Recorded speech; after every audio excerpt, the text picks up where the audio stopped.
Bonjour à toutes et à toutes. Donc aujourd'hui, on se retrouve pour la leçon numéro 3 qui va se constituer sur le levain. Qu'est-ce que c'est que le levain? À quoi ça sert? Comment le fabriquer? Comment l'utiliser? Alors, dans un premier temps, je vais vous expliquer qu'est-ce que c'est que le levain.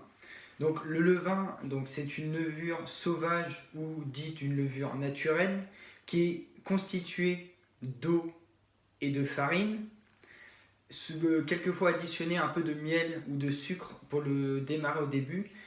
Donc comment le levain existe-t-il? Donc c'est un mélange dû à de la farine et de l'eau qui fermentent entre eux avec l'air ambiant et des bactéries qui se trouvent dans l'air ambiant tout simplement, et qui va qui va fermenter un peu, c'est bête à dire mais c'est le terme exact, c'est-à-dire un peu comme de la moisissure, et qui va, grâce à cette réaction-là, devenir une pâte à gonfler qui va faire gonfler le pain.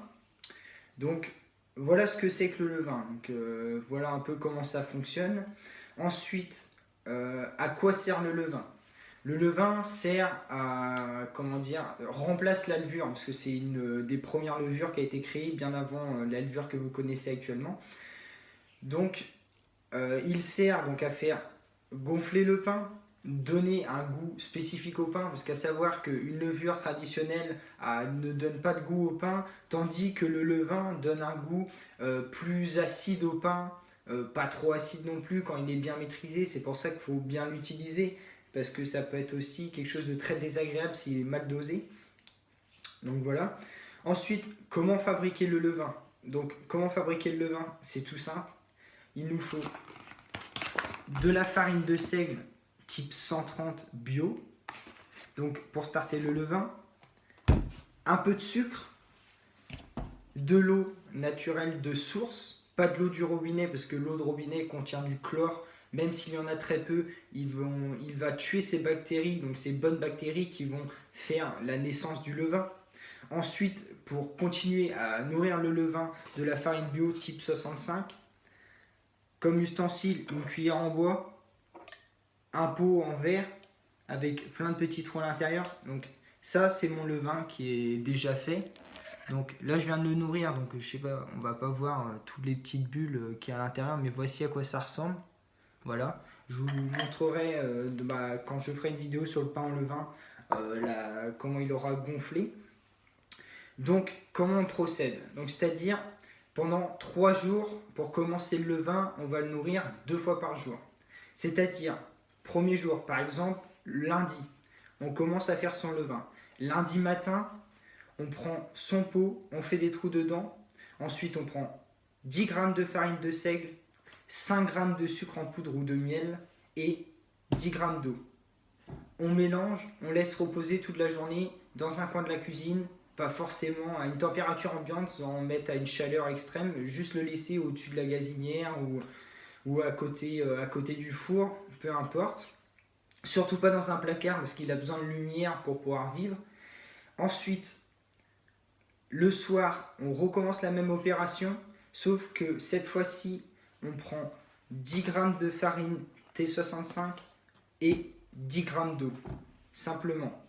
À savoir, à chaque fois qu'on rajoute l'eau, il faut qu'elle soit à une température entre 30 et 35 degrés pour démarrer le levain à chaque fois. C'est très très important de respecter cette température-là. On mélange, jour 2, donc le mardi. Le matin, on lui ajoute 10 g de T65, 10 g d'eau de source à 35 degrés. On mélange, on laisse reposer. Le soir, 10 g, 10 g, on mélange, on laisse jusqu'au lendemain. Le jour 3, à partir du jour 3, normalement le levain aura commencé à gonfler, à faire plein de petites bulles partout. C'est que votre levain est bien démarré.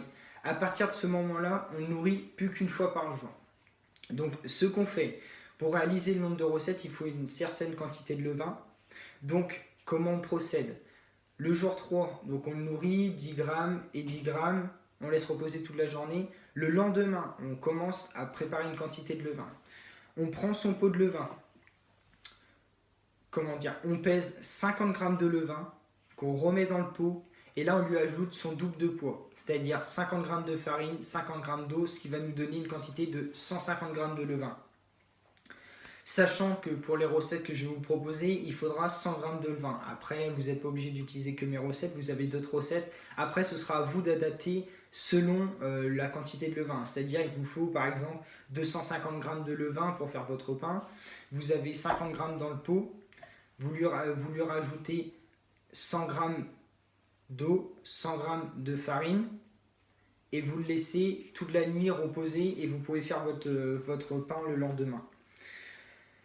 Ensuite, donc, comment le conserver? Donc, il y a deux solutions pour le conserver, c'est-à-dire soit à température ambiante, soit au réfrigérateur.